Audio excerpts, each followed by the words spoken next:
刷着手机，你突然停下手指，屏幕里一个女孩拎着名牌包站在豪车旁，笑得像拥有了全世界。广告轻声说：你值得拥有这一切。那一刻，你的心跳快了一拍，谁不想活成那样啊？可等屏幕暗下来，你看着自己普通的房间，桌上喝了一半的奶茶，心底冒出一个声音：我是不是差得太远了？这种感觉你有过吗？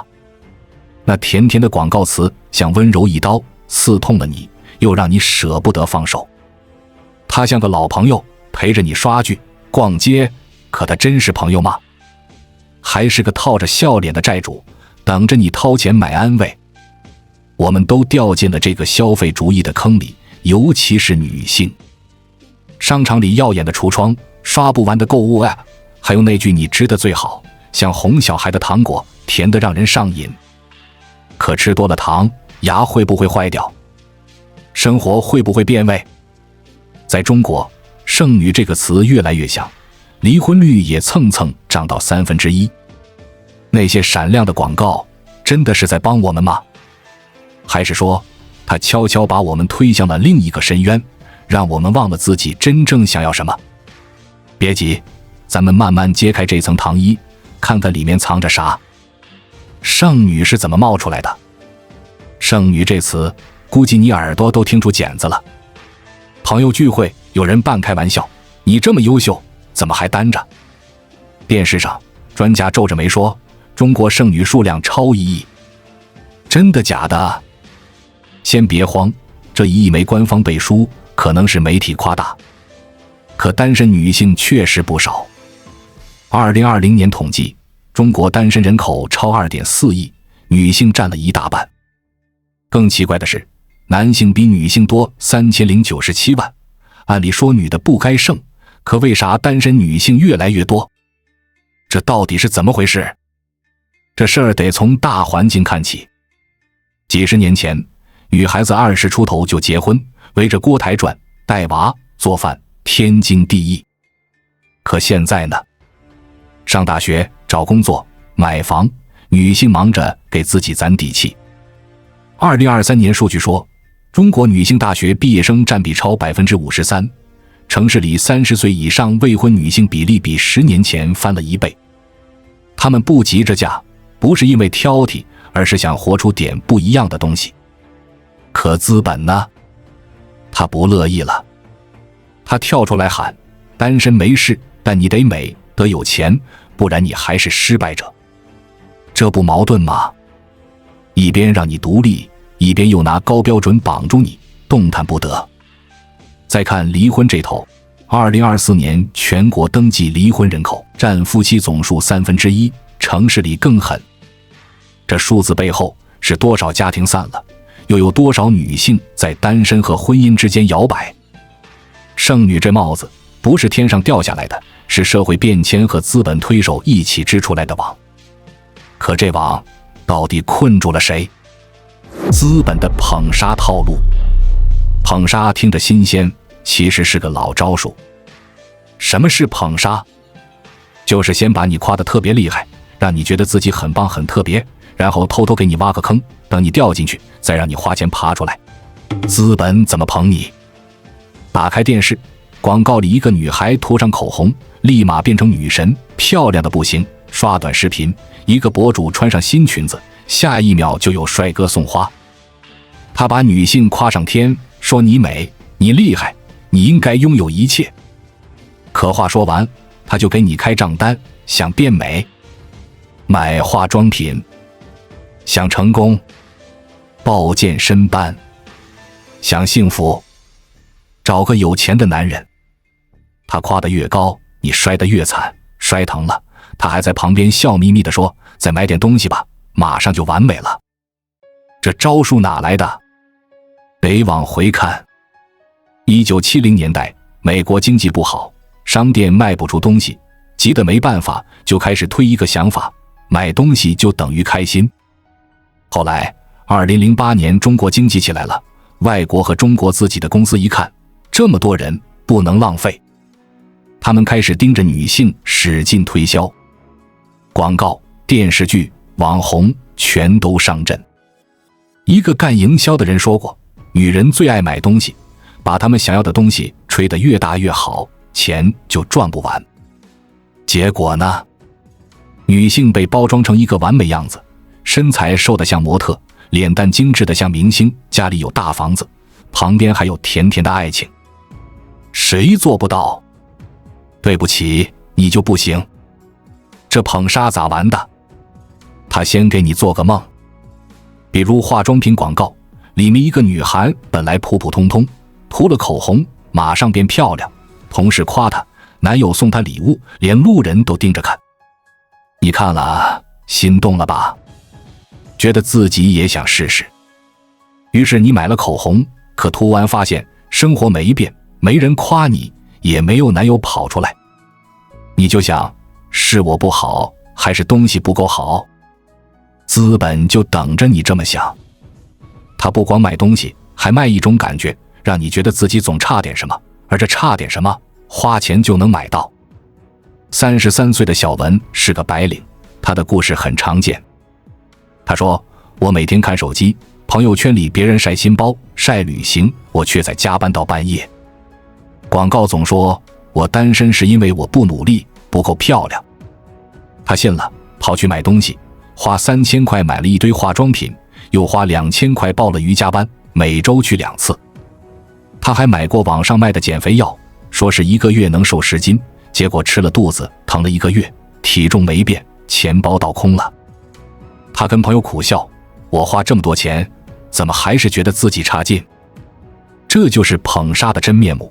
他先夸你有希望，再让你觉得自己不够好，最后让你花钱去追那个希望。可你追来追去，累得要死，真的是你想要的吗？更厉害的是，他还改了你的想法。你开始觉得开心不是跟朋友聊天吃顿饭，而是得有好看的脸，瘦的身材，还得找个有钱的男人。可现实呢？小文加班到半夜，回家就想睡觉，哪有时间化妆？他有个同事，每天花2小时化妆，穿的衣服全是贵的，可工资剩不下来，天天吃泡面。他们都在追那个完美，可越追越觉得累，越累越觉得自己不行。捧杀最狠的地方，就是让你分不清自己到底想要什么，摔疼了还在使劲跑，跑不动了还得掏钱买鞋。婚姻成了资本的附属品。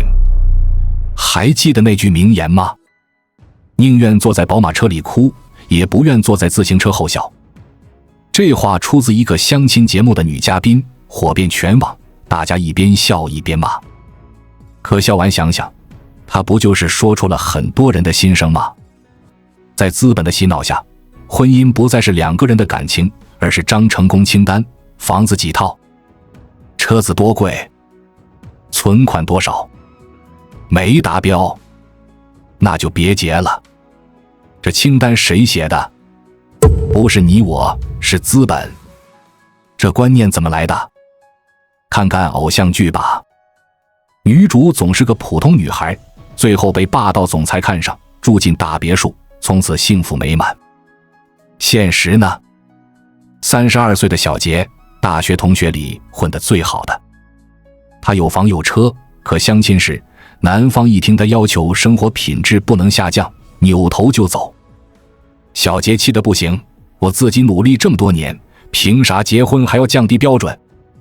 他没想过这标准是谁定的，是他自己，还是那些电视剧广告偷偷塞给他的？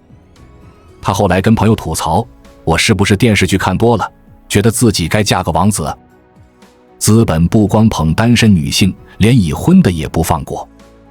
婚纱广告说，完美婚礼要100万起步。育儿账号喊，好妈妈必须给孩子最好的。结果呢？结婚成本高得吓人，结了婚还得拼消费。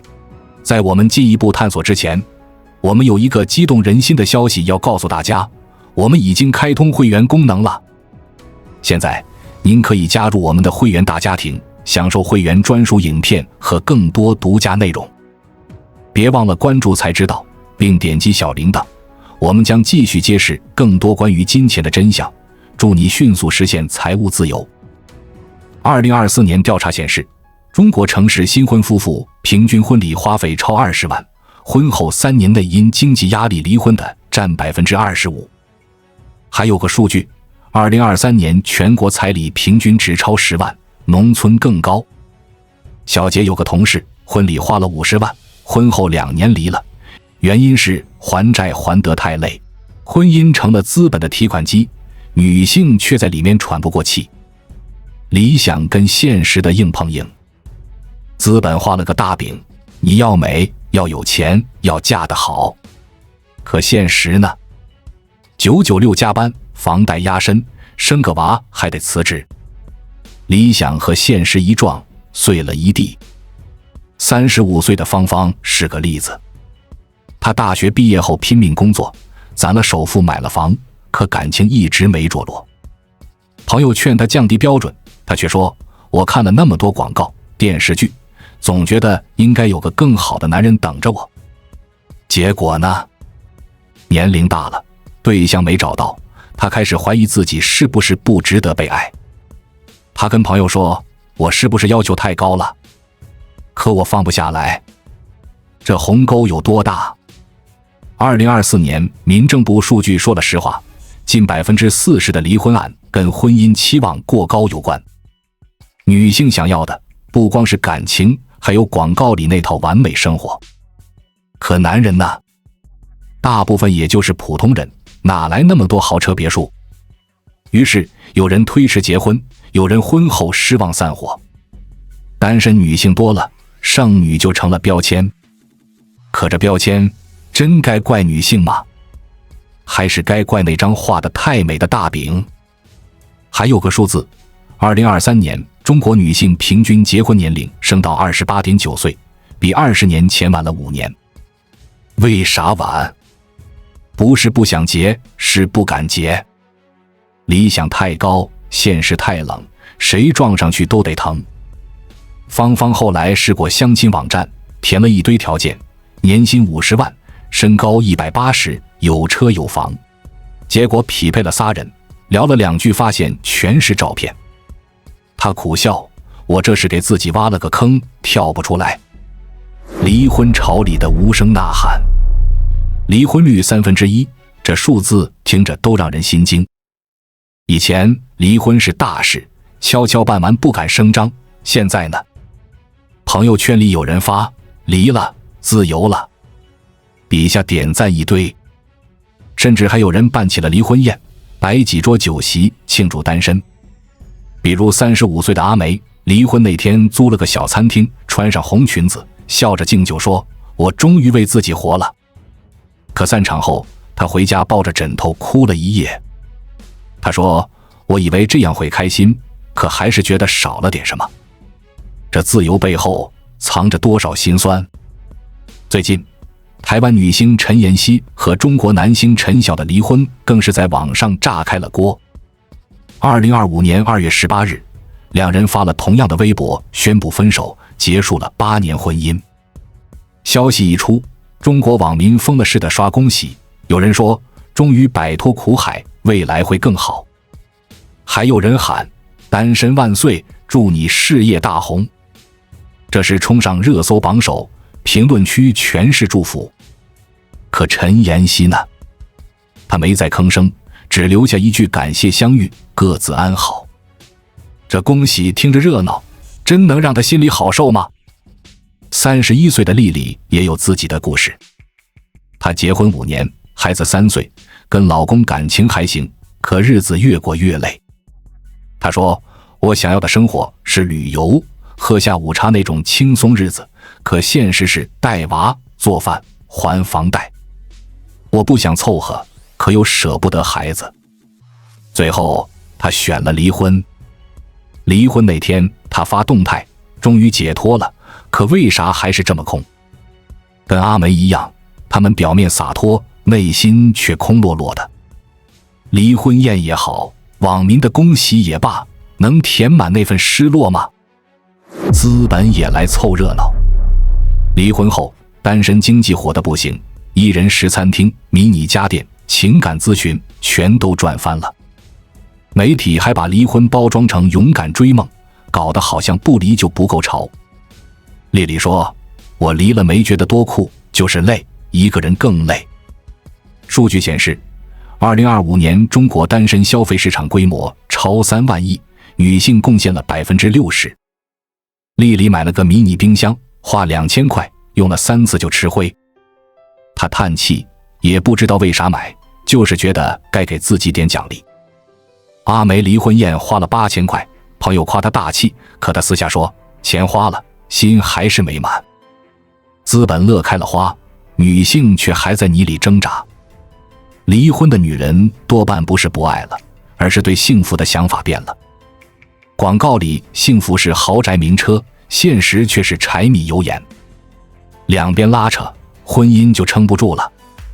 丽丽的朋友劝她复婚，她摇头，我怕再失望一次，扛不住。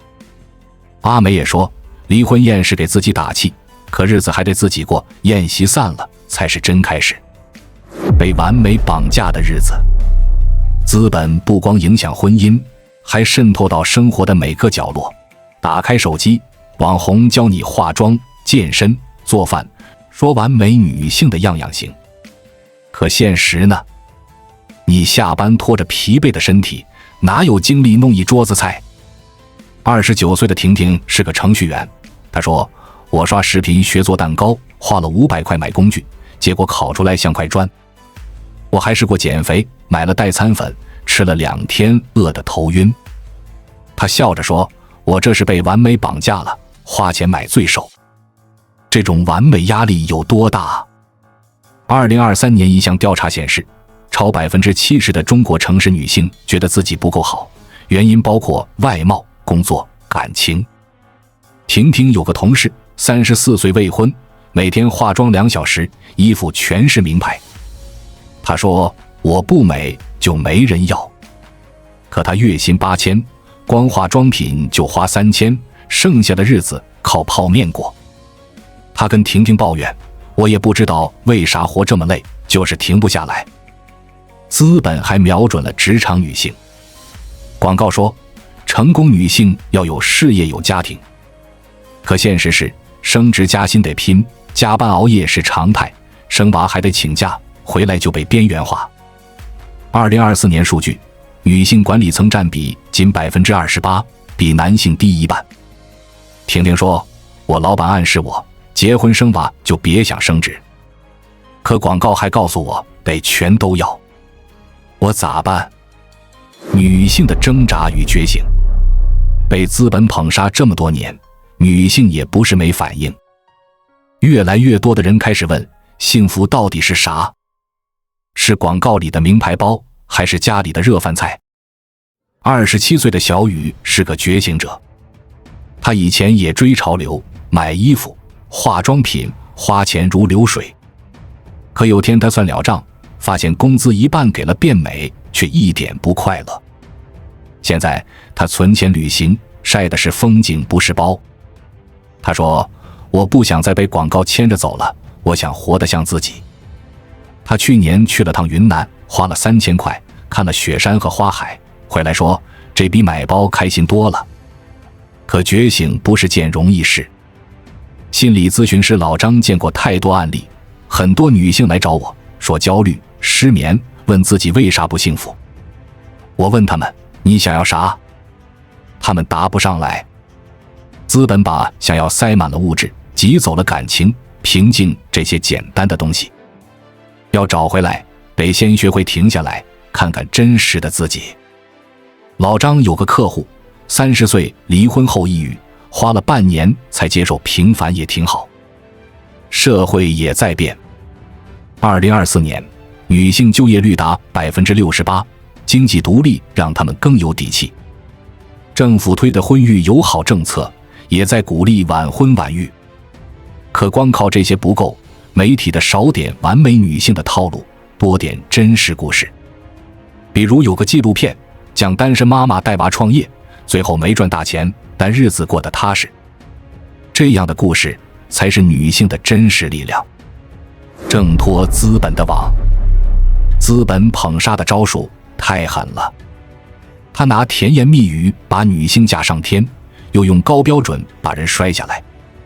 剩女多了，离婚率高了，可资本家才不管你幸不幸福，他们只盯着利润。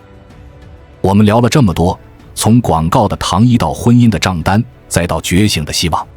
女性们，面对剩女标签和离婚数字，别怕，别让资本定义你，停下来问问自己，我想要啥？我能接受啥？幸福不是广告里的豪车别墅，而是脚踏实地的日子，有饭吃，有觉睡，有人陪着笑。或许扔掉那张完美清单，接纳眼前的平凡，才是最大的胜利。就像小雨说的，我以前觉得单身是失败，现在觉得能好好活着就是赢了。生活不是广告片，而是你自己的故事。挣脱资本的网，从今天开始。关注我，我是才知道，带你解锁更多金钱的真相。